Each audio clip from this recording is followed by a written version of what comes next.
طبعا الزملكاويه امبارح زاطوا على الاهلي في الماتش بتاع بيراميدز اللي خسرناه 2-0. بقول لكم ايه، يلا نزيطوا. النهارده الزمالك تاني يوم على طول خسر من دجله 2-1. في نفس الجمعة يشاء السميع العليم انك تجيني هنا.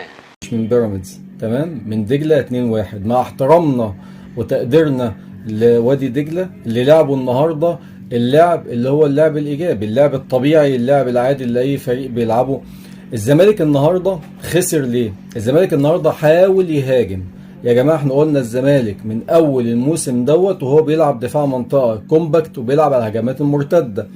فالنهارده الزمالك حاول يمسك كوره ويهاجم، اتغلب 2-1 وكانت النتيجه مرشحه للزياده. فرص ضاعت من وادي دجله كتير جدا، تمام. فانا بقول لك النهارده انت بتزيط عليا امبارح، تمام. طب يلا بقى نزيط عليك النهارده. بقول لكم ايه، يلا نزيطوا. وادي دجله كسب الزمالك 2-1. وادي دجله يستحق النهارده الفوز. الزمالك كان عنده فرصه ان هو يوسع الفارق بينه وبين الاهلي ل8 نقط، تمام، وكان هيفرق عن اقرب منافس ليه 3 نقط. النهارده الزمالك بيخسر الماتش دوت، الفرق بينه وبين الاهلي 5 نقط، والاهلي ليه ماتش مؤجل. يعني الاهلي لو كسب الماتش المؤجل هيبقى الفرق نقطتين 2 بس، تمام.